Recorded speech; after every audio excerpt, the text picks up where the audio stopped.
if you could break down for me exactly how they did it, let's just say 15 hours a week, how do I wholesale real estate with a full-time job? Awesome. Yeah, so let's restrict our time instead of Monday through Sunday. Let's say Monday through Friday, you have a full-time job.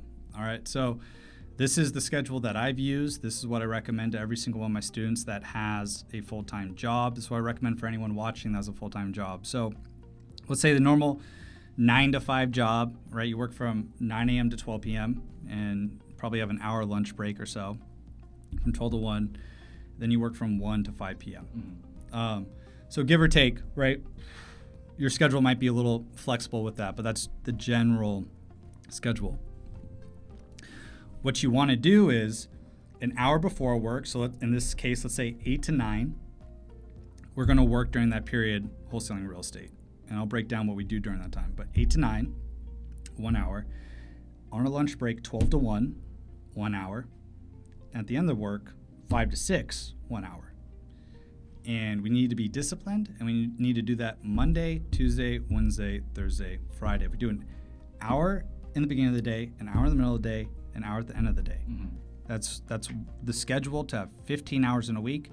I'm not even including weekends whatsoever, right? I want to constrict our time just during the week, right? If you want to add in time on the weekends, then you absolutely can, and I encourage you to do so if you're serious about this. But Monday through Friday, that's how we stay disciplined, and that's the schedule and the time breakdown of actually doing the actions that we need to be successful in wholesaling real estate. Right. And if anybody saw in our last video, the steps are, very thorough. So it's like, it's a little bit unbelievable that we're able to do it, just 1 hour a day for 5 days a week. So, that's totally doable for me, and I imagine everybody else watching as well. So, in those 15 hours then, I'm a systematic guy. So how do you break those down to wholesale every week and eventually close some deals? For sure. So first off, just, on this particular schedule, someone might say, Alex, why don't I just group those 3 hours all in the morning? All right. And one of the biggest reasons is we're going to be calling on distressed properties that are hot deals. And we're going to be calling real estate agents during these hour time slots that we have.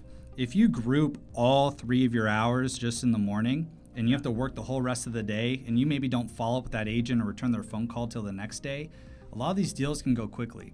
So when we space our time out, one of the reasons, beginning of the day, middle of the day, end of the day, is so that if I call an agent at 8 a.m. in the morning and this is a hot deal and they call me back at 11 a.m. while I'm working, well, guess what? At 12 p.m., I can give them a call back, follow up with them, and now we can get an offer in. Now we can close the deal.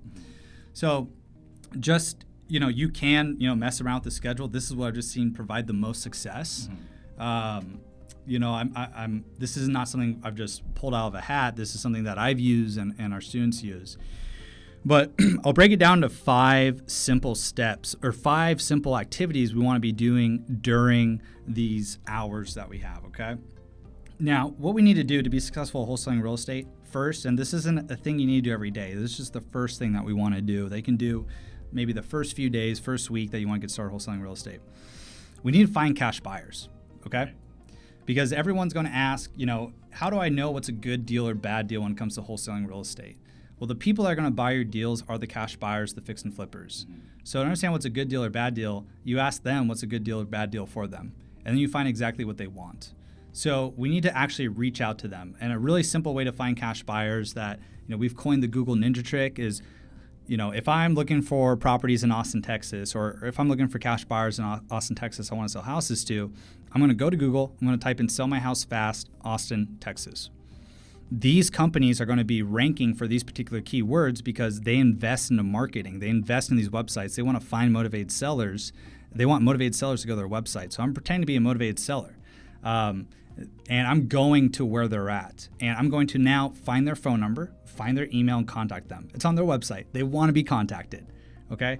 And I'm going to reach out to them. And I'm going to let them know I'm a wholesaler and real estate investor. And I'm wondering what types of properties they like to buy. And I'm wondering what zip codes they like to buy. How many properties are they doing every single month, right? I'm understanding them and their profile, what they like to buy. Do you use any rules of thumbs to buy these properties? Do you have a deal calculator that you use to buy these properties? How do you analyze these properties? I'm asking them. I'm doing a service to them by finding out exactly what they want, exactly how they analyze these deals, so I can bring the exact deals they want to them. Okay, so we establish those relationships with cash buyers. We need to understand that these cash buyers want wholesale deals. It's how they make a profit in their business. They fix and flip houses, and wholesalers bring them houses. That's one of their avenues. So you can do that. Honestly, we've done that in 5 minutes. We find cash buyers. We have videos on it. I'm not going to dive exactly into everything you need to know about cash buyers. We have more than enough videos on that. But just know you need to do that. It doesn't need to take weeks. You can spend a few days, a few hours doing that, find enough cash buyers. And I just recommend finding 3 to 5 quality local cash buyers. We don't want to find a cash buyer for in Austin, Texas. We don't want to find them in Maine, right? They're not local experts. We want to find them in Austin, Texas. They're actually flipping houses every single week, every single month here. So we find them, we talk to them, figure out what they want, all right? So once we've done that, that's an important thing to do and to talk about. A lot of people aren't going to tell you to find these cash buyers first. But I like setting people up for success. I like working smarter, not harder. I like beginning with the end in mind. The end is the cash buyer and what they want. That's how we're going to determine what's a great deal. Because a cash buyer can tell you, like we see it all the time, right? I buy at 85% of the ARV minus repairs. And what that is, it's a rule of thumb formula that you now got from them. And you can use that to analyze every single property and understand where you need to offer at to make it a good deal for them and for you to make a $10,000 wholesale fee. So that knowledge doesn't come just from watching a YouTube video. Right. That knowledge comes from talking to the cash buyer and asking what they want. Because if you only talk to one cash buyer, they tell you 70% of the ARV, and then you talk to another cash buyer, say 85% of the ARV, that's a 15% difference in how much you can offer on a property. That is very significant. So if you're using rules of thumb because you watched a YouTube video and you're afraid to talk to cash buyers, you're severely hurting yourself into what's actually possible. Because you're not just taking this first little step. All right. Yeah. So cash buyers, I think you can tell they're pretty important. But now let's go into the schedule. Okay. I had to talk about cash buyers first. Okay. Very important. So in the schedule I talked about, 3 hours a day. The first hour is going to be 8 a.m. to 9 a.m. before you work. All right. What do you do? Right. What do you do during that time? So I know you don't know. I'll tell you. I'll tell you. So let's say it's 8 a.m. You're getting started, or you're aggressive. You want to start at 7:30 a.m. All right. Right. Right at 7:30 a.m., you're going to use our day zero strategy. We're looking at on-market property. We don't need to pay any money in marketing in order to get these deals. And what you need to do is go to redfin.com, sort through all the new listings in the last 24 hours. And these are brand new properties that are on the market. And what you need to do is look at the new listings within 24 hours. And what you're going to see is there's going to be beautifully renovated property that are retail that aren't going to go to investors. But what we're looking for, and we're looking at a property earlier, we're looking for the property that you look at the photos. Is it outdated? Is it stuck in the 60s? Right? Is the flooring ripped up? Does it have an old electrical panel and the whole electrical needs to be upgraded? Does it have holes in the roofs or water damage, signs of water damage, water spots? Does it have any cracking that you can see? Is it outdated? Is it distressed, right? And you can see that from the photos. Like, that's super important to look at the photos. Don't skip the photos. But you're also looking at the description. The description of the property is what the real estate agent writes. Are they admitting that this property is a fixer-upper, right? The property we looked at is like perfect for an investment. This property is in need of a remodel. Last remodeled in 1924. So it's like, that's screaming that this thing is pretty darn outdated. Yeah. And that deal, one of our students wholesale did, and I was just showing you, like, hey, this is, obviously we can now look at this, and you look for these patterns in these deals. So we're looking at the photos and the description to see, is this property distressed? So in your market, let's say you're in Austin, Texas, don't just look at the city. That's where a lot of people go wrong. If we're using redfin.com or the MLS, don't just look at your particular city for deals. That's too small. I've never just looked in one city. Look in your county, right? So what county is Austin, Texas in? Pull the whole county up, okay? Pull the whole county up, whether you're in California, you're in Florida, wherever it is, and you're gonna find a lot more deals available to you. And what you're gonna find are cash buyers are buying in the whole county and surrounding counties. So don't limit yourself to just one city. All right, so first what we do is we find these deals, we sort through all these deals, and if there's 50 new listings in your county, there might be 5 to 10 properties that are actually distressed because you looked at the image and you looked at the description. Now what we do, let's say we found 10, sort those properties from the ones that are the most distressed because those are you're going to be able to get the biggest discount on them. They're for sure going to a cash buyer. They're going to a wholesaler, they're going to a fix and flipper, so you gotta be thinking, why not you, okay? Sort through those. So I'm going from most distressed to less distressed. And you get good at this, sorting these properties, and I've shown you we're pretty quick with it now. You can pull up all the listings in probably 2 minutes on your computer and then sort through them probably an additional 5 minutes. And now you have your 10 properties you're going to call on from now 10 a.m. to 9 a.m. And what we're doing initially is we're calling these real estate agents. We're doing something called a discovery call. All right, we're calling these agents and we're understanding the current condition of the property, and we're seeing this agent's open and willing to work with us. Right. So one thing we always like to do is we incentivize this agent through something called dual commission. I'm going to let this agent know I'm a real estate investor, I'm a buyer, and I'm not an agent, so are they open to representing me by any chance if we're able to make this deal work? Right away, what that does is incentivize the agent. I'm taking the server approach. If you work with me, regardless of my offer price, you're going to make twice as much commission. Very important incentivization piece. But I'm calling this agent too because if we see a distressed house on the market and like we just like see this house and then we go to work and like we twiddle our thumbs and you think you can call them like a week later, you're going to find that good deals go quickly. So we want to call these properties as soon as possible. And also what you're going to find is you don't just want to go straight to seeing these 10 properties and then analyzing it, because what can happen, even though a property was listed 5 hours ago, if you go analyze this property, you go spend your time seeing the perfect price where you need to offer, then you call the agent. Someone could have called that agent and then analyzed it within 1 hour, and you waited 5 hours to do all this analysis. So speed is the name of the game here. I want to be, and I want you to be first to calling this agent as much as you can. Like, first is better than the second person to call the agent. Second's better than the third. You have to think that, because there's many deals that we've done throughout the years. And the reason why we got the deal wasn't because of our offer price. It was because we were the first one to call the agent. Right. It was going to go to a wholesaler. It was going to go to an investor regardless. Because I was the first one to call, they knew they were going to get more calls. They liked how I communicated to them. I built trust and rapport. And they said, you know what? I'm not going to field any more calls. As long as we're around this offer price, we're going to make it work, because I know that I'm probably going to get a lot of other offers around this offer price. So I'm going to go with you. Yeah. So that's why it's so important.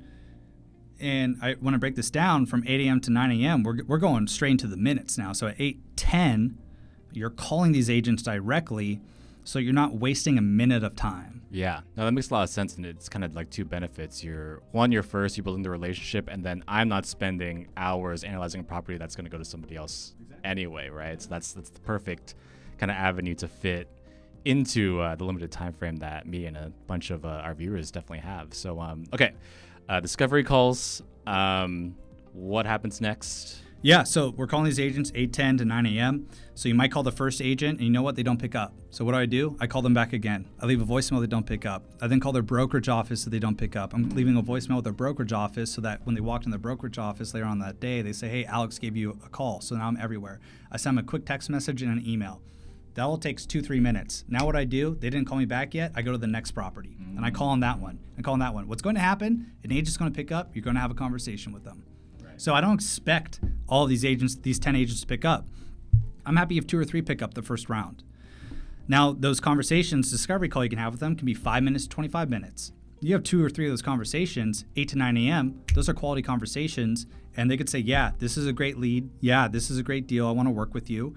And how I always lead that conversation after assessing the current condition of the property, I talk with them through it. I say, hey, I'm going to meet with my team. I'm going to analyze this property, let you know exactly where we need to come in at. All right, so I have those conversations. Say I had 2 quality conversations like that, 8 to 9 a.m. I have a full-time job. Now I'm going to work 9 to 12. Right. Now, right at 12 p.m., I'm going to go analyze that first hottest deal, and it'll take some practice, but it should take you 10, 15, maybe 30 minutes. Let's just focus on one deal. It takes you 30 minutes. Now at 12:30, I call that agent back. This is now called the close call. I know where I need to offer because I talked to cash buyers. I know I can offer 85% of the ARV minus repairs minus my wholesale fee. So I did the calculation. I know where I need to offer on this particular property. I found the ARV. I found the comps. I found the repairs price. I understand how to analyze this. And I did that in 30 minutes, which is more than enough time to analyze the property. I challenge anyone to do in 30 minutes. Call that agent back at 12:30, and potentially we get an offer in by the middle of the day now. We get an offer in, a written offer. We ask this agent to write this offer for us if we can make it work at this particular price. And the beautiful thing about working on the MLS, working with real estate agents is I don't need an attorney to go write up my offer for me. I don't need an attorney to write up my contract for me. I have the agent write up the contract. I send them my offer terms on this particular deal, the purchase price where I'm coming in at, how long we're closing, so 14-day close or sooner. I give them my earnest money deposit amount. They write the contract. They send it to me digitally. We live in a beautiful world where I don't need them to handwrite a contract. They send it to me, and maybe by 1 p.m. I get a written offer out. Mm-hmm. And what everyone needs to understand here is that it doesn't matter how many phone calls you make or text messages you send or emails you send. What matters is how many written offers you sign and submit back to the agent. So at that point, once the agent sends me an offer and I sign it as the correct information, the purchase price, and I send it back to them, at that point, all the seller needs to do for me to get this house under contract and for me, my partners, my cash buyers to buy this property, all they have to do is sign the contract. That's it. That's all they need to do. So these written contracts are worth their weight in gold. That's what we want to do here. The goal in these 15 hours that we spend every single week is to submit these written offers. That's the goal here, okay? So that's what we want to do. Now, let's just say that agent didn't pick up. In this particular example, we weren't able to get an offer out, and maybe the other agent didn't pick up. All the listings that I called on, and maybe I didn't even get a call on all the listings because I had quality conversations. There might be 5 more brand new distressed leads that I haven't even called on yet. So let's just say I wasn't able to get that offer on 12 to 1. Well, now I'm calling on these other people that I didn't call on. And then the ones I did call on, I leave messages on. I'm waiting for those agents to call me back. Yeah. So what we're doing is kind of playing this hot potato game of, if an agent calls me back, I know it's a hot lead and I know they're interested. I'm making these outbound dials, and these aren't cold calls, right? We all need to understand when an agent lists a house on the market, guess what? They get paid to pick up random phone numbers. They want random phone numbers. Any good listing agent sells a house. What you should be thinking is, I want as many random phone numbers to call me as possible when I list a house, because those are all new people that want to buy this property. So agents want to talk to you. Number 2, agents don't get paid until the deal is closed. They're as incentivized as you to close the deal, right? So I'm saying this too because a lot of people will be like, I'm afraid to call agents. They don't want to talk to me. And those are just all stories on why you're not making phone calls to these agents. Yeah. Those are all stories that are actually holding you back. And so we find and filter for deals. We make discovery calls. We analyze the deals. We call the agents back. And we're just always following up as well on previous listings. Right. Okay, so we do that same exact action 12 to 1. Now at 5 to 6, what are we doing? We're doing the same darn things. So now if you had to work from 1 to 5 p.m., there's going to be some agents that call you back, and guess what? You're busy, you're in meetings, you can't answer that phone. That's completely fine. You know, at 5 to 6, I'm going to call these agents back, and guess what? If you're in meetings, tell them you're in meetings. Yeah. They don't have to know that, you're using Canva or doing some social media stuff. Just, hey, sorry, I was in meetings with my team, wanted to get back to you as soon as possible. Now let's talk about this deal. Yeah. Right? So one more important thing, right? You're never ever going to run out of enough leads when you understand focusing on market. That's beautiful. Because at 8 to 9, we find and filter for all the new deals in 24 hours that came on the market. Guess what's going to happen from 9 to 12, from 9 a.m. to 12? There's going to be other new listings that pop on the market. And we're talking about speed. Let's just say, man, I called all these people that didn't pick up. Well, at 12 p.m., let me look at the new listings that came up from 9 a.m. to 12. So now I'm for sure the first one calling this agent. Right. This is a distressed hot deal. Let me talk to this agent. Guess what's going to happen from 1 p.m. to 5 p.m. while you're working too? There's going to be new listings that come up on the market too. So at 5 to 6, you can call on new listings. You don't have to wait 24 hours to actually call these new listings. So now you're always on top of the ball. You're always on top of these leads. And you have to be thinking that these are going to go to an investor. These are distressed properties. Normal home buyers can't buy these properties. That's what I'm telling you. These are properties that need to go all cash. So they're going to go to an investor. And if sometimes a lot of our offer prices are going to be the same, the only distinction on why you're going to get this deal or not, the only difference is whether this agent likes you or not. Right. And that's a really important thing, right? If you don't follow these steps, which is find and filter, make discovery calls, analyze deals, do close calls where you call back the agents and get these written offers submitted, and then follow up. If you're doing anything but these things, you're not going to be moving the needle. Be on the lookout for the next video in this series. And if you want to build a hyper-profitable wholesaling and flipping business, then check out my full in-depth training at realestateskills.com/watch. See you there, and happy wholesaling.